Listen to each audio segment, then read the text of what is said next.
Dewi Saraswati, sebagai perlambang dari ilmu pengetahuan dan seni. Hari Raya Saraswati jatuh pada Saniscara, Umanis, Watu Gunung berdasarkan perhitungan kalender Bali, yaitu setiap 210 hari sekali.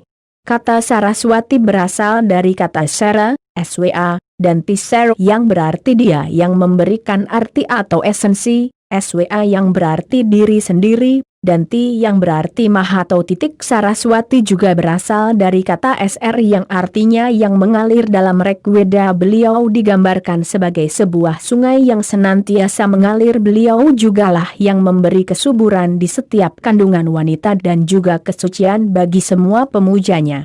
Dewi Saraswati digambarkan dalam wujud Dewi yang sangat cantik. Beliau juga merupakan sakti dari Dewa Brahma. Beliau membawa beberapa aksesoris atau simbol yang memiliki arti-arti tertentu. Simbol-simbol atau aksesoris yang berada dalam diri beliau adalah alat musik, berpakaian putih, pustaka suci atau lontar, gemetri atau tasbih, teratai serta angsa dan burung merak. Dari perayaan Saraswati itu sendiri kita dapat mengambil makna atau hikmahnya, yaitu kita harus mensyukuri anugerah dari Hyang Widi atas kemurahannya yang telah menganugerahkan vidya atau ilmu pengetahuan dan kecerdasan kepada kita semua. Dengan vidya kita harus terhindar dari avidya atau kebodohan dan menuju ke pencerahan kebenaran sejati, dan kebahagiaan abadi.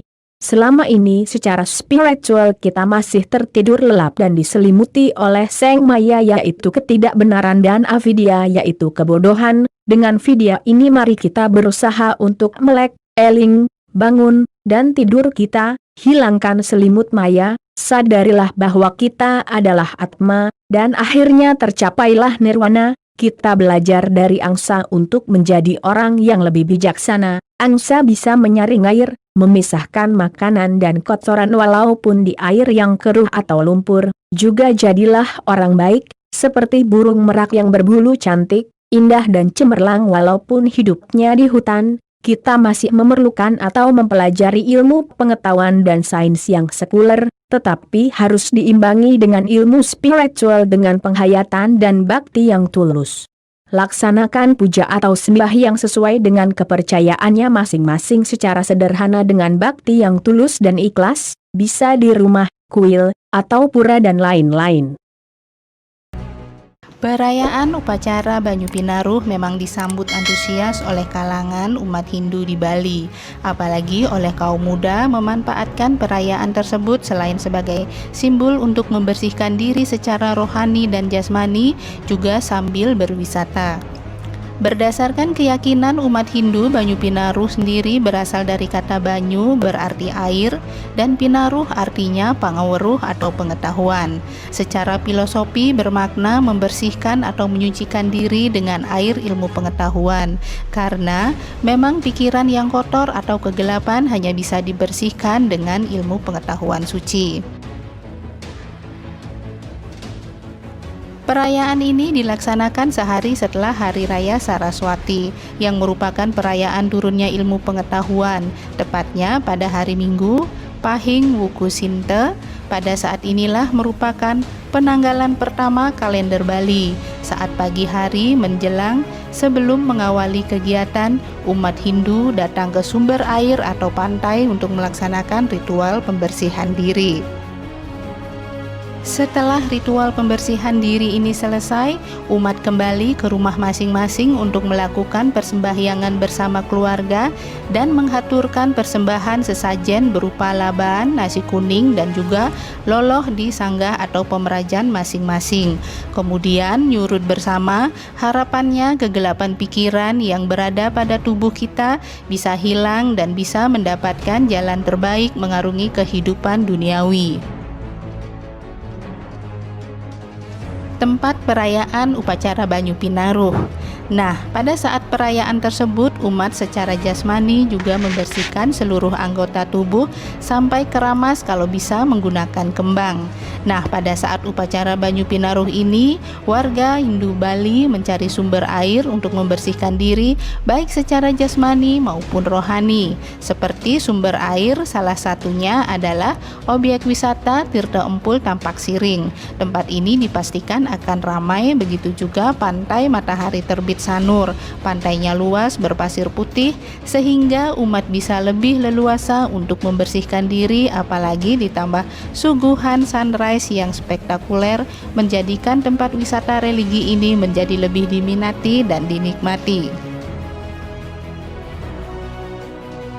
Tempat-tempat lain yang menjadi tujuan saat upacara Banyu Pinaruh seperti kawasan air terjun di Sebatu Gianyar, Pancoran Sudamala Bangli, Taman Air Tirta Gangga, kawasan wisata Pantai Batu Belah di Kuta, Pantai Amet, Tulamben, dan banyak lagi tempat lainnya yang dianggap suci.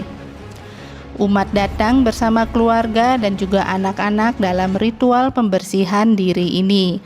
Kalau kita jauh dari sumber-sumber air tersebut, kita bisa melakukannya di rumah dengan air kum-kuman yang isinya bunga-bunga harum, keramas dan mandi dengan bersih. Tujuan ritual Banyu Pinaruh seperti yang diulas di awal, Banyu Pinaruh tersebut bertujuan untuk membersihkan diri kita baik lahir maupun batin. Melakukan ritual mandi di sumber air suci atau pantai yang diharapkan bisa melebur dasa mala, semacam 10 sifat kotor pada diri manusia.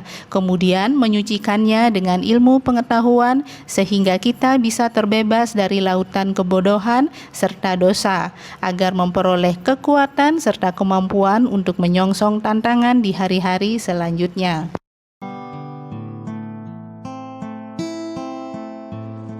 Perayaan Someribek memang tidak terlepas dari perayaan Saraswati.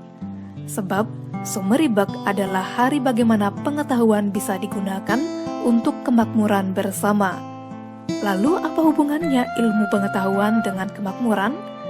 Menurut Gede Mariana, ilmu pengetahuan itu sumber kemakmuran. Tanpa pengetahuan, manusia akan menjadi bodoh. Dari kebodohan, manusia akan sengsara. Sebaliknya, jika sudah dibekali oleh pengetahuan yang baik dan bijak, manusia menjadi cerdas dan pintar. Dari ilmu pengetahuan, manusia bisa mengolah dan meracik sesuatu menjadi hal yang berguna untuk diri sendiri dan orang lain. Begitupun dengan para petani. Sebab tanpa dibekali oleh pengetahuan yang cukup, petani tidak akan menghasilkan panen yang maksimal. Maka dari itu, berawal dari hari pemujaan Saraswati, umat Hindu di Bali kemudian merayakan Someribek. Pada hari Someribek, Dewi Sri menganugerahkan Amerta Tri Upaboga, yakni berupa amerta pangan kinum atau boga, amerta berupa sandang atau upaboga, dan amerta berupa pangan atau pariboga kepada semua makhluk di dunia. Hari Someribek bisa dikatakan hari pangan versi Hindu. Jika ditinjau dari sudut warige, Mariana merinci bahwa Some atau Senin, dewanya adalah Sang Hyang Wisnu. Perwujudannya sebagai udake atau air, menjadi amerta pawitra. Sedangkan Pancawara Pon, dewanya adalah Sang Hyang Mahadewa, sebagai perwujudan Apah atau Maruta, menjadi amerta Kundalini.